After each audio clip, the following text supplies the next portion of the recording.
सभी सत्संग प्रेमियों प्रणाम। सत साहेब, साहेब बंदगी, साहेब बंदगी।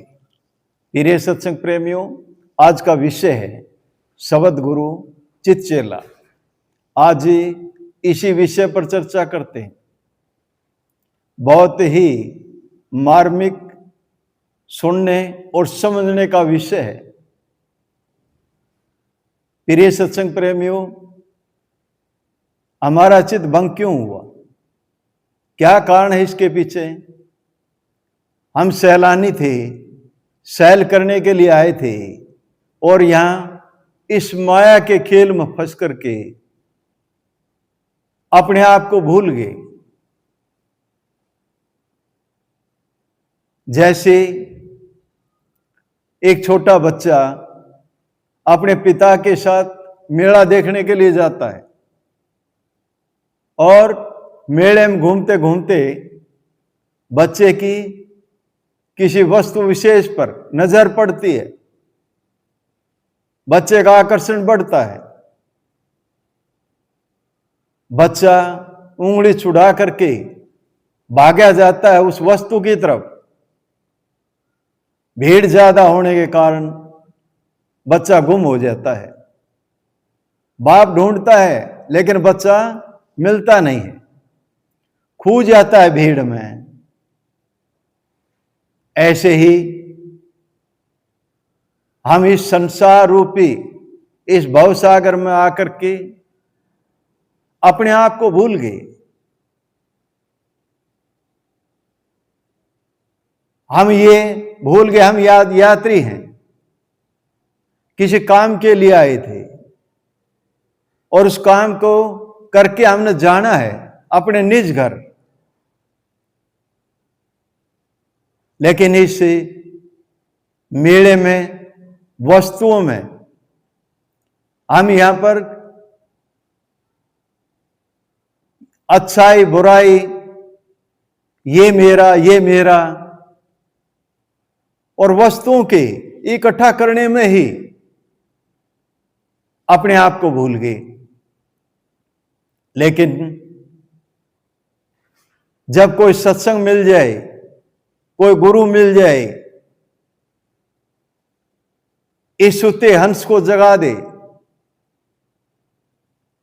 और ये जाग जाए,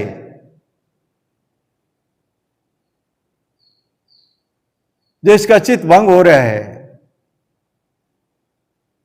ये दुखी है, परेशान है, भय में है, तनाव में है, चिंता में है, इसे तभी मुक्ति मिलेगी जब कोई वेदी गुरु उस शब्द का भेद बताए, शब्द से मिला दे, शब्द के दर्श दीदार करा दे, शब्द रूपी नाम बिठा दे और फिर इसका चित्त उस शब्द के साथ जुड़ जाए। इसकी सुरता शब्द से जुड़ जाए, तभी ये शांत हो सकता है, तभी इसकी परेशानी मिट सकती है, फिर ये सभी दुखों से बाहर आ सकता है। इसको स्वयं का बोध हो सकता, अपना बोध हो सकता है। फिर इस आध्यात्म की यात्रा में गुरु के बताए हुए मार्ग पर चलेगा। पूर्णतः ईमानदारी, सत्कर्म और शब्द को सर पर धार करके साधक आगे बढ़ेगा और निश्चित ही सब व्याधियों से पार जाएगा, अपने लक्ष्य तक पहुंचेगा। जो जन्मों जन्मों का भटका हुआ ये चेला अपने गुरु से मिलेगा। पता नहीं कितने जन्म हो गए। प्रिय सत्संग प्रेमियों, समय है, मौका है, ये श्वासों की पूंजी लेकर आए 21,606 श्वास लेता है। इसका सदुपयोग करना चाहिए, जानना चाहिए। किसी सच्चे गुरु का सानिध्य प्राप्त करना चाहिए, जो शब्द का भेदी है, शब्द का जानकार है, जो शब्द को लखा सकता, दिखा सकता है। वही इस आध्यात्म की यात्रा में सहयोगी बन सकता है।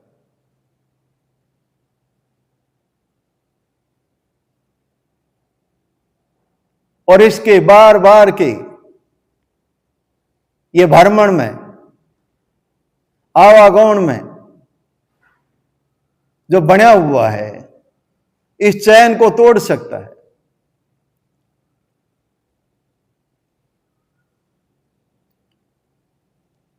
और जब दोनों का मिलान होगा, सूरत और शब्द का, गुरु और चेले का, तभी एक स्थिति आएगी शब्दातीत की। बूंद महासागर में जाकर के विलीन कर जाएगी, मिल जाएगी।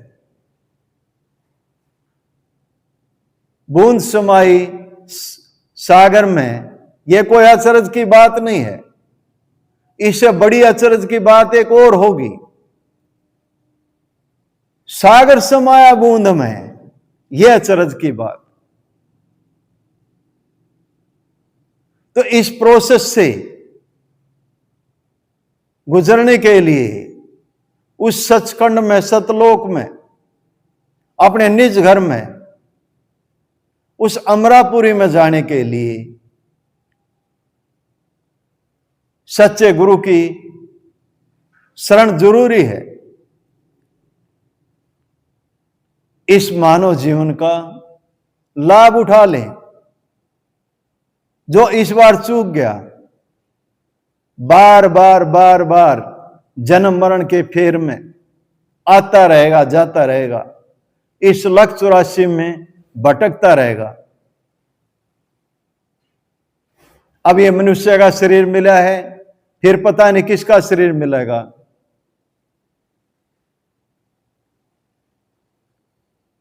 समय रहते समझ जाए, सजग हो जाए, होशियार हो जाए और इस 5 तत्वों के पुतले का सदुपयोग कर ले। इन्हीं शब्दों के साथ वाणी को विराम देता हूं। बोलो साधो सत साहेब, बोलो साधो सत साहेब।